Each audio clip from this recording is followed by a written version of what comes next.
Video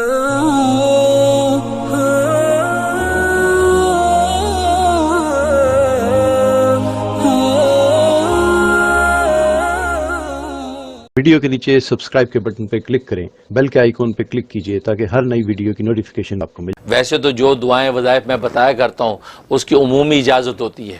specific کسی ایک کو اجازت دینا ضروری، کسی ایک کو دے بھی دی تو آپ جتنے بھی لوگ سنتے ہیں تو میری طرف سے سب کو دلی اجازت ہوتی ہے، وہ میرے جو وظائف کر سکتے ہیں، اگر وہ سیم ان کا مسئلہ ہے تو بالکل کر سکتے ہیں۔ شیف کے حوالے سے اس میں تو آپ تمام ناظرین نوٹ کر لیں کہ میرا خیال نہیں کہ کوئی وظیفہ ایسا ہو کہ جہاں درود شریف نہ ہوتا ہو۔ یہ انڈرسٹوڈ بات ہے کہ درود شریف اول آخر ضرور ہوتا ہے، عام طور پہ 11 دفعہ درود شریف بتایا جاتا ہے، اگر کبھی نہ بتایا ہو تو آپ درود شریف ضرور شامل کریں۔ اور اگر بعض ایسے وظائف ہوتے ہیں جس میں درود شریف نہیں پڑھنا ہوتا تو وہاں تصریح کر دی جاتی ہے کہ اول آخر درود شریف نہیں ہے۔ بس اوقات بعض دشمنوں کے لیے پڑھا جاتا ہے اور غیظ و غضب کے لیے پڑھا جاتا ہے، بعض وظائف ایسے ہیں کوئی کڑوی چیز منہ میں رکھ کے پڑھی جاتی ہے، اور درود شریف تو رحمت للعالمین کا تذکرہ ہے تو وہاں غضب میں رحمت کو کیوں ملائیں؟ اس لیے وہاں جو ہے مشائخ سلسلہ کہتے ہیں درود شریف نہ پڑھیں، یہ غیظ و غضب کے ساتھ جو ہے آپ یہ ورد کریں تاکہ اللہ کا غضب اس دشمن پہ ٹوٹے،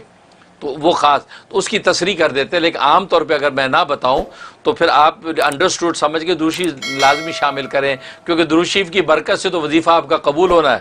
اور اللہ کے جو شرف قبول نصیب ہوگا، تو درود شریف جو ہے آپ بالکل اس میں پڑھیں۔ دیکھو یہ وظائف ہم تو تب بھی نفع دیتے ہیں جب اندر کے تصورات جو ہے وہ اللہ کے بارے میں پاکیزہ آپ کر لیں، اللہ کے قرب کی تڑپ پیدا رکھ کے آپ وظائف کرو گے تو وظائف کا نور تو تب اترتا ہے۔ اندر سے ہماری حالت یہ ہوتی ہے ہم جو ہے وہ خدا بیزار ہو کے چلتے ہیں اور زبان سے تسبیح کر کر کے خدا کو پانا چاہتے ہیں، اللہ تو زبان ہی ہمارے قلب کو دیکھتا ہے۔ اور ایک اس کے اندر بڑی زبردست بات لکھی ہے کہ آپ اگر دفتر میں ملازمت کرتے ہیں یا کسی جگہ جاب ہے یا کسی حاکم کے پاس جانا ہے تو وہاں آپ پر جو ہے یہ خطرہ ہے کہ ان کی طرف سے آپ پر کوئی زیادتی ہوگی یا یہ کہ آپ کو وہ عزت نہیں ملے گی، تو اس کے لکھا ہے کہ اس کے پہلا رکوع جو ہے وہ 21 مرتبہ تلاوت کریں، دوسرا رکوع 11 مرتبہ تلاوت کریں۔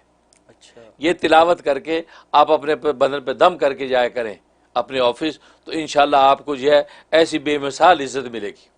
اور کوئی باس آپ پر زیادتی نہیں کر سکے گا، اور جو مقصد ہوگا اس جو مقصد لے کر آپ جائیں گے دفتر وہ مقصد آپ کا پورا ہوگا۔ سبحان اللہ۔ اور خاص طور پہ انٹرویو وغیرہ جب ہوتے ہیں، لوگ جابز کے لیے انٹرویو دیتے ہیں تو جناب اس کو اسی طریقے سے تلاوت کریں، پہلا رکوع جو 21 مرتبہ، دوسرا رکوع 11 مرتبہ تلاوت کر لیں اور تلاوت کر کے جو ہے وہ اس کے بعد انٹرویو پہ جائیں، انشاءاللہ عزت ملے گی اور انٹرویو میں کامیاب ہو جائیں گے۔ اچھا بس اوقات لوگ کہتے دن ہو گیا ہمیں تو پتہ ہی نہیں چلا، وہ آپ کو نہیں پتہ چلا لیکن تبدیلی اپنا کام کر رہی ہے، کیونکہ بس اوقات انسان کی روح کے اوپر کثافت ہوتی ہے، گندگی ہوتی ہے تو کثافت صاف لگنے میں ٹائم لگ جاتا ہے۔ جیسے میلے کپڑے پہ خوشبو چھڑکیں تو ویسی خوشبو نہیں پھوٹتی جیسے جو اجلے دھلے پہ ہوتی ہے۔ اس کا بعد اللہ پہلے روح کو اجلا دھلا کرتے ہیں اس نام کی برکت سے، اب جب وہ مزکہ ہو جاتی اب یہ نام جو ہے وہ اپنی خوشبو کو ظاہر کرتا ہے۔ تو اس لیے ناظرین اس میں بھی پریشان نہ ہوا کریں کہ یہ ہو گیا ابھی تو کچھ بھی نہیں ہوا، نہیں وہ ہو رہا ہے، کیونکہ اللہ کا نام ہے وہ اثر کیسے نہ کرے۔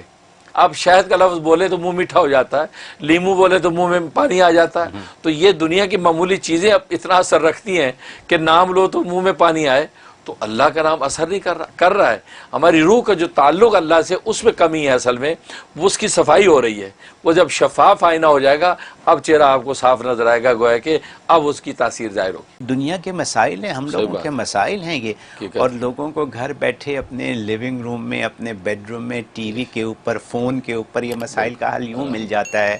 اور ماشاءاللہ اللہ آپ کو کیا کہہ سکتا ہوں، زندگی دے اور صحت دے اور تندرستی دے اور ایسے ہی رکھے ہمیشہ۔ آمین۔